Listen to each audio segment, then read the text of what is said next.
Something that can help relieve stress and anxiety during these uncertain times is having a pet at home. We're joined live now via Skype by Elliott Goodness, Program Coordinator at Genesee Mental Health Center. Good morning, Elliott. How are you doing? I'm great. How are you this morning? Good. I just joked about going out to walk your dog, but you know, I'll tell you that we have 2 dogs at home, and being able to just get outside and interact with them, and they don't have any idea what's going on. It really is kind of a good just mental stress reliever throughout the day. It's working out great for the pets. Yes, they've never been walked more in their entire lives. They're pet more in our family. It was like, well, we got nothing else to do, might as well. What is it about having an animal, not just dogs too, but a cat or maybe even a goldfish that helps relieve anxiety? I think that's a great question. I think when we talk about what's happening right now, a lot of people's routines have been thrown off, and we're in the space of creating a new routine set. I think pets can kind of be very grounding, 1, and 2, they need us. So there's a purpose, there's a real meaning there to being able to be there for them, keeping the routine of feeding them. With dogs, just like you mentioned, going outside and getting some exercise is sort of a natural built-in support there. Yeah, and Elliott, I've seen a lot of people that are fostering animals right now. What are your thoughts on that? I think it makes sense to me. I think right now when people are kind of stuck at home, we're in this distancing, physical distancing is what I'll call it. Social distancing is something, it brings to mind to me a lot of loneliness, but to the point of us talking right now, we're connecting.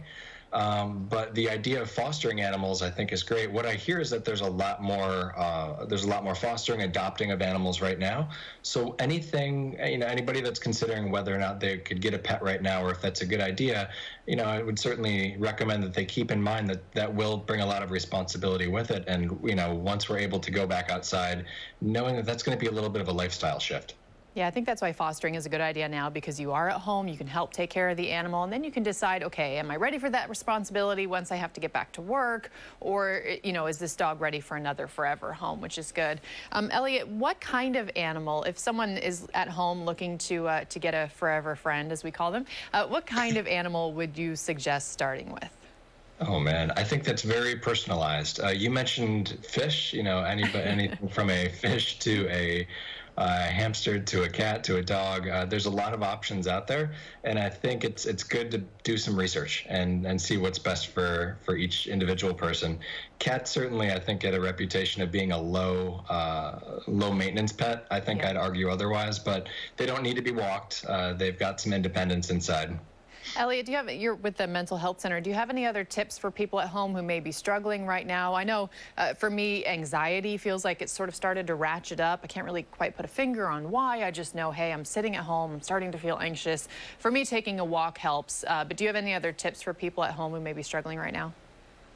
I think taking a walk's a great idea. For me, remembering what I can control and what I cannot control at this moment can be kind of liberating. Worrying itself doesn't solve problems, but if we are going to do what we can when we can with what we've got, I think that's a great place to start feeling empowered. Yeah, I was talking to a psychotherapist who said anxiety is worrying about the future, the unknown, and we can't control that right now, but what we can control is what we're thinking about, what we're doing, and it's hard to look at these pets. We're popping up pictures of them and not want to go get one right now and snuggle with our dogs at home. So it's a good way to mentally channel some good energy for us. Elliott, I just have to ask, how are you guys doing over there? We like to check in on all of our partners just to see how things are going during the pandemic for you guys. We are managing, doing pretty well. We actually have 2 cats, and we're doing research now about a possible puppy. But they've been, I think, as far as home being the new workplace, we do have some, we'll call it performance management concerns with the cats. Yeah, I think pets are going to really start to wonder, where are we going when we do get back to our normal lives? Like, I loved having you here, 24/7 attention. All right, thank you so much for joining us this morning. Absolutely. We appreciate your work. Take care. All right, your weather and local headlines are coming up next.